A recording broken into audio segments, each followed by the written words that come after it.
नमस्कार, ज्योतिष यात्रा में आपका स्वागत है। आज हमारे साथ है डॉक्टर श्रीकांत और दिव्या जी। स्वागत है जी आपका। Thank you.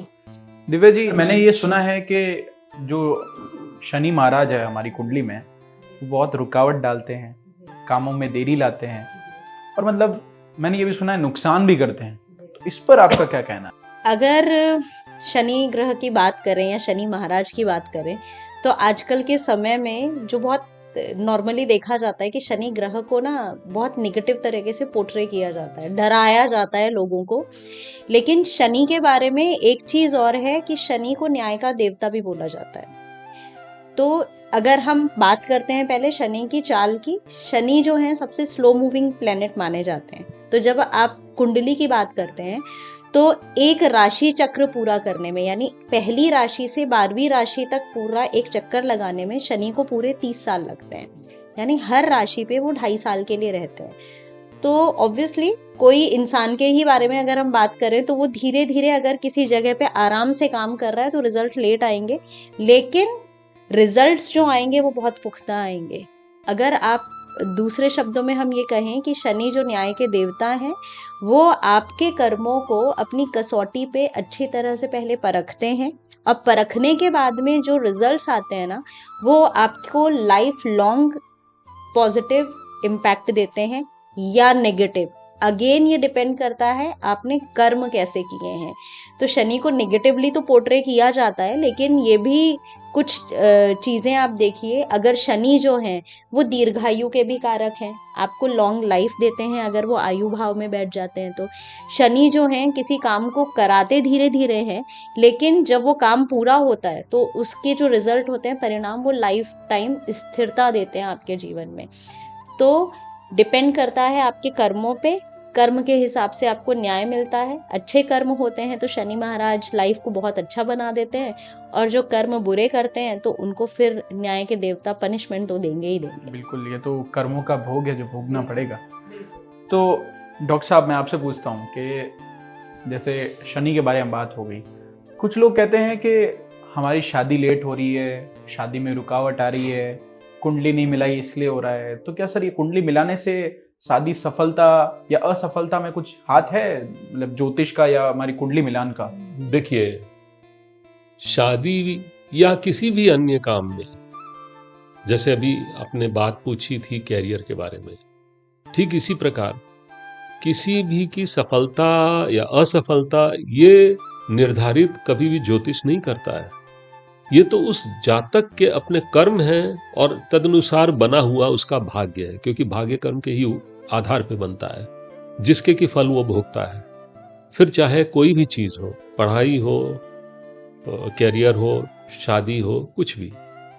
तो कई जातकों के उसमें इस प्रकार के कॉम्बिनेशंस होते हैं, प्लैनेटरी कॉम्बिनेशंस होते हैं, जिसमें विवाह में देरी या विवाह में अवरोध, ऐसी चीजें दिखती हैं। तो ऐसे परिस्थितियों के अंदर जरूर उनका कुछ ज्योतिषीय, समय अनुसार ज्योतिषीय उपाय करके हम उसका समाधान भी कर सकते हैं।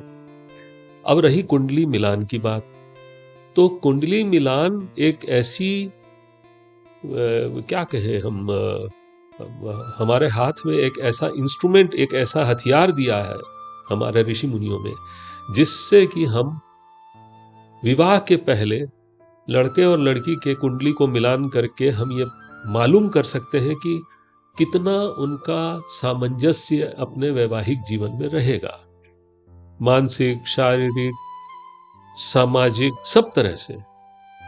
अब पुराने समय में आपने सुना होगा कि लोग कहते हैं कि गुण मिलान करते हैं। तो अक्सर मैंने ये जो बाहर मार्केट में ज्योतिषियों को देखा है, तो वो बात करते हैं 36 गुण में से 18 तो कम से कम मिलने चाहिए और मंगल दोष नहीं होना चाहिए। अक्सर मैं ज्योतिषियों को ये देख रहा हूँ, इसमें बहुत सारे हमारे जो नए नए ज्योतिषी बनते हैं और सॉफ्टवेयर्स का उपयोग करते हैं, क्योंकि सॉफ्टवेयर जनरली यही दो चीजें देते हैं, कैलकुलेशन करके दे देते हैं कि 36 में से कितने गुण मिल रहे हैं, और मांगलिक नॉन मांगलिक का उसके अंदर थोड़ा सा रेफरेंस दे देते हैं। लेकिन ये गलत है। हाँ, गुण मिलान वाला हमारे पुराने ऋषि मुनियों ने जो डेवलप किया था सिस्टम, वो सिस्टम बहुत सही है, बहुत साइंटिफिक है, लेकिन वो उस समय का डिजाइन है जिस समय लड़कियों की अपनी इंडिविजुअल पर्सनालिटी होती ही नहीं थी। उनका जीवन घर के चार दीवारी के अंदर ही बीत जाता था। उनकी पर्सनालिटी उनके हस्बैंड के पर्सनालिटी में मर्ज हो जाया करती थी। परंतु समय बदला है, और जैसे समय बदलता है तो हर चीज के अंदर आपको सुधार करना पड़ता है। ठीक इसी प्रकार कुंडली मिलान की जो प्रक्रिया है उसमें भी सुधार करना बहुत आवश्यक है। अब लड़कियों के पढ़ी लिखी हैं, कैरियरिस्ट हैं, इंडिविजुअलिटी है उनके पास, बल्कि परिवार वाले भी उनसे कोई निर्णय लेने में उनकी सहभागिता खुद अपनी ओर से पूछते हैं, है ना। तो ऐसे परिस्थिति के अंदर क्या ये पुराना जो 36 गुण में से कितने मिल गए, ये उचित है? मेरे हिसाब से तो नहीं। तो अब क्या, जैसे हम लोग करते हैं, हम लोग थोड़ी सी ज्यादा मेहनत कर लेते हैं इसमें। मान लीजिए कि कोई लड़का आने वाले टाइम के अंदर गलत लत में पड़ रहा है, शराबी, जुआरी या इस प्रकार का बनने जा रहा है, या मान लीजिए कि या मान लीजिए कि उसकी आयु बहुत कम है, तो लड़की को वैधव्य जीवन झेलना पड़ेगा। फिर मान लीजिए कि उसकी आर्थिक स्थिति इतनी कमजोर रहने वाली है कि वो कुछ भी काम करे वो अपने परिवार का पालन पोषण करने में सक्षम नहीं रहेगा। या मान लीजिए कि लड़के का कैरेक्टर ही खराब है, वो किसी और जगह कहीं इन्वॉल्व है और यहाँ विवाह वो इसलिए कर रहा है क्योंकि घर वालों का दबाव है।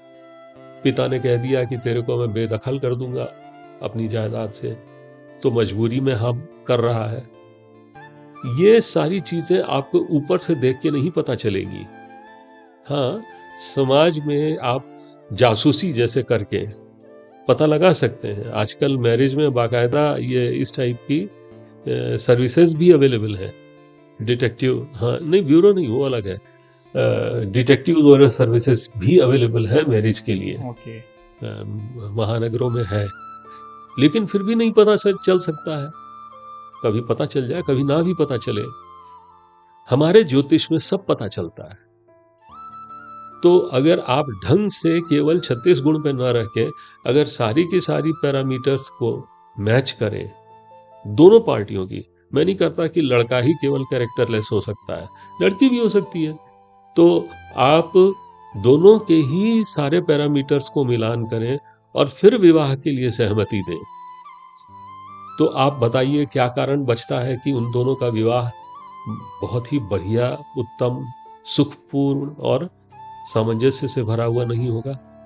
तो विवाह कुंडली मिलान में अगर ढंग से की जाए तो कुंडली मिलान की जो विद्या है वो एक एसेट है विवाह में, और अगर प्रॉपर मिलान है तो डेफिनेटली सफलता तो होगी ही, जरूर होगी। बहुत ही उम्दा जवाब दिया सर आपने। मैम, क्या आप माँ बाप को अपने बच्चों की कुंडली किसी ज्योतिष को दिखानी चाहिए?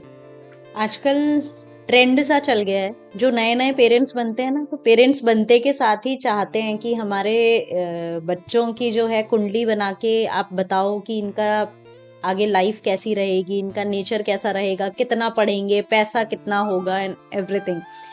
लेकिन ज्योतिष विद्या जो है उसमें ये बात बहुत अच्छे से समझाई गई है कि 12 साल की आयु तक किसी भी बच्चे की कुंडली किसी ज्योतिष से दिखाई नहीं जानी चाहिए, अनटिल अनलेस कोई बहुत सीरियस कंसर्न नहीं है रिलेटेड टू हेल्थ।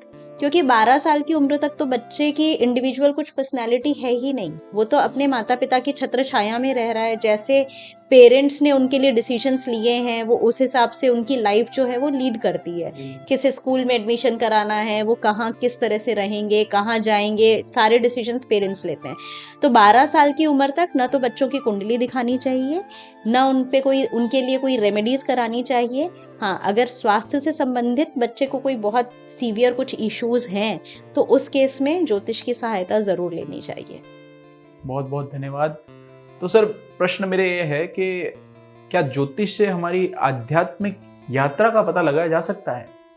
ऐसा है कि अभी आपके पिछले प्रश्न के उत्तर में मैंने एक बात कही कि ये कुंडली 3 चक्रों का मिश्रण है और इसमें ब्रह्मांड के सब तरह के विषय सम्मिलित हैं। तो जैसे सारे विषयों में आध्यात्म का भी स्थान आता है।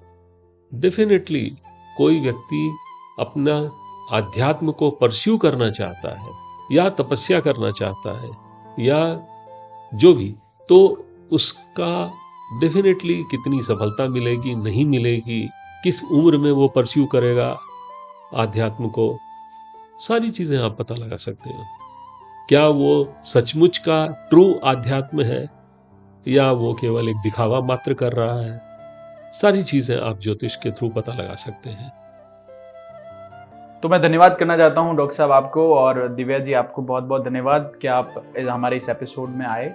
और ऐसे ही और एपिसोड्स देखने के लिए आप हमारे चैनल एस्ट्रो श्रीकांत को सब्सक्राइब कर सकते हैं, और ज्योतिष यात्रा ऐसे ही चलती रहेगी, आप जुड़ी रहिएगा। धन्यवाद।